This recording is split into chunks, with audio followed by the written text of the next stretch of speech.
Yo, what is up guys? Today's video is going to be absolutely sick. I literally built an entire 3D Bloody Mary horror game from scratch using only AI. And the craziest part, I have zero coding knowledge. If you've ever wanted to build your own video games but got scared away by complex coding languages like C++ or Python, this video is going to change everything for you. Make sure you watch until the very end because I'm going to walk you through my exact multi-phase prompting strategy. Let's jump straight into the screen and start building. The first thing I'm going to do is simply visit the Rosebud website. So this is the main interface you'll see when you first open the platform. For example, if I click on the play icon, I can actually see examples of games created by other people on the platform. So you can basically explore what other creators are building and get an idea of what is possible here. You'll also see different game categories and genres. There are quite a lot of options here, and if I click on horror, for example, you'll find tons of different horror games that you can actually play and test yourself. But today, I'm not going to use any of these. I want to create my game completely from scratch. So I'm going back to the home page, and here you can see the main prompt box. Rosebud gives you a few different AI model options here, including Claude, GPT, and Gemini. For this project, I'm simply going to use Claude Opus because it's one of the most powerful options available here. Now, for the actual idea, I first went to ChatGPT and told it that I wanted a horror game based around some famous urban legends. ChatGPT gave me 5 really cool ideas, and honestly, the Bloody Mary concept immediately caught my attention. I thought this would be perfect for a horror game because the whole mirror concept already gives us a really creepy mechanic to work with. So what I did next was simply copy that Bloody Mary concept, paste it back into ChatGPT, and tell it I want to actually create a game based on this idea. Give me a step-by-step process for creating it. And that's where ChatGPT basically broke the entire game building process into different phases. So now I'm going to take phase 1, copy the prompt, and paste it into Rosebud. Once I hit create, it starts analyzing the prompt for me. And here it gives me 3 different options for how the game could work. The first one is find the logbook and uncover the mystery. Basically, the player explores different rooms and finds notes explaining what happened. The second option is explore and find items or keys to open the locked basement entrance, then reach a final point there. And the third option is find a way out and confirm the hotel is safe or empty. For this video, I'm going with option 2 because I think having a clear objective is going to make the game more interesting. So I select that, and now Rosebud gives me a complete summary of the game. It says, Don't Look in the Mirror is a first-person psychological horror game set inside an abandoned hotel at night. The player wakes up alone in the building and has to explore the hotel, find different items and keys, unlock the basement, and eventually discover what happened. And I really like this setup because at this stage, it's keeping the game quiet and realistic. There's no supernatural entity yet, no huge jump scares, just pure atmosphere. Now we also get the game setup options. I'm going to keep this as 3D, select desktop, and keep it as single player. So I'm just going to click create one more time. And now you can actually see Rosebud starting to build the game for me. It automatically starts generating the code, and I also get a preview section where I can see what's being created. This does take a little bit of time, so I'm just going to let it finish. Alright, phase 1 is ready. Let's actually play the game.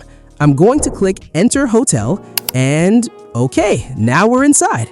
I can already walk around the hotel, and over here I found what looks like some kind of letter. To read it, I simply press the E key on my keyboard. Okay, the letter is open, and it says October 14, all rooms emptied by noon, staff gone by the 16th. Then it says the manager stayed and apparently had to take care of the basement, and nobody ever saw him leave. Then there's another clue saying a brass key is missing and someone took it upstairs. Okay, so there's definitely something going on here. And I can also see my objective on the side telling me that I need to find the basement keys. So I guess our main job right now is simply to explore the hotel and find those keys. Alright, let's go. So I'm just walking around and checking different rooms. And honestly, guys, the horror atmosphere is actually pretty good for a first version. Remember, this is literally the first phase. There's no Bloody Mary, no creatures, no big horror mechanics yet, but the environment already feels pretty creepy. Let me check this room. Okay, nothing here. Let's keep moving. And yeah, overall, the first version is actually pretty decent. So let's go back to the screen and start working on the next phase. Now I'm going back to ChatGPT again and simply telling it, phase 1 is done. Give me the next phase. And this time it gives me a prompt for adding a realistic handheld flashlight to the game. You can see the prompt on screen right now. I'm not going to read the whole thing because it's quite long, but basically it asks Rosebud to add a flashlight that the player can toggle with the F key. It also adds a focused light beam, shadows, occasional flickering, battery power, a battery indicator, and flashlight sounds. So I'm simply going to copy this prompt, paste it into Rosebud, and hit generate. Okay, the game is ready again. Let's play. Now I have the flashlight option with a battery system, so I can turn it on and start exploring the hotel again. Let's enter this room, and finally, I think I found my first key. I'll press E, and there we go. The key is picked up. So at this point, the game is working pretty well. Everything is starting to come together. Now, let's move on to phase 3. So I go back to ChatGPT again and simply ask for phase 3. And the next phase is basically build the mirror system. Now this is obviously one of the most important parts of the entire game because this is where our Bloody Mary concept comes from. So I copy the prompt and paste it into Rosebud again. The idea is to create working mirrors around the hotel and make the game detect when the player is actually looking at one. ChatGPT also tells me to stop and test the mirror system before adding any horror. So once Rosebud finishes, I'm supposed to test things like stand directly in front of the mirror, walk sideways while looking at it, turn around and look back, point the flashlight toward it, check whether the reflection moves properly, and then walk away and come back again. The important part here is the player looking at mirror detection, because later we're going to use that for our horror events. So, okay, let's play. I start walking through the hotel, and over here I find another letter. Let's read it. It says, whatever you do, don't turn on the lights in the basement, and cover every mirror. There's also something about the last key being kept in the storage room upstairs. Okay, that is definitely getting more interesting. So I keep exploring. I find another key and pick it up, but there's one problem. The game has become way too dark. I can barely see anything. I found 2 keys, but I still couldn't find the basement. And honestly, I couldn't even properly see any mirrors. So instead of just continuing, I go back to ChatGPT and tell it exactly what's wrong. I basically say, the game is too dark and difficult to see. I found 2 keys, but I can't find the basement, and I also can't see the mirrors. The gameplay works well, so also add a map. And ChatGPT gives me another modification prompt. So I simply copy that prompt, paste it into Rosebud again, and let it generate. Okay, now let's see what changed. And yeah, this is much better. The game is less dark now. I can actually see where I'm going. I can identify the rooms much easier. And yep, the mirrors have been added as well. It's still not perfect, but at least now I can actually see what's happening. And we also have a map, which makes navigation much easier. Because honestly, running around an abandoned hotel for 10 minutes looking for a basement is not exactly the kind of horror I wanted. So, let's continue. Now I'm going back to ChatGPT again and telling it to continue with phase 4. This phase is mainly about adding the hotel backstory and the Bloody Mary ritual. And for this part, I actually get several prompts instead of just one. So I'm going to take all of the phase 4 prompts and paste them into Rosebud one by one. And once you start doing this, you'll notice some pretty huge changes happening to the game. New rooms appear, new story elements appear, and eventually, Rosebud creates this ritual room. And over here, I find another note. Let's read it. It says, I heard the kids do it here on a dare years back. Then, stand in front of the mirror, turn off every light, total dark. And then you say her name 3 times. Bloody Mary, Bloody Mary, Bloody Mary. Okay. And then it says, they say she comes for you in the glass.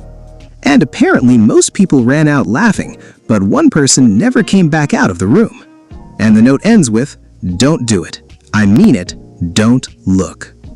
Okay, yeah, now we're actually getting into the Bloody Mary part. So now I go back to ChatGPT and ask for phase 5.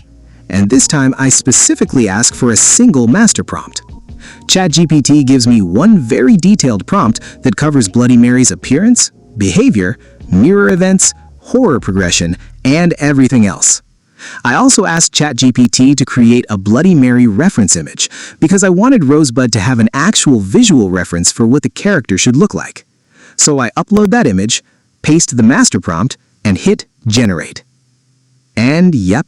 This is where things get a little messy. The game becomes dark again, the mirrors don't really work properly, and I still don't see Bloody Mary the way I expected.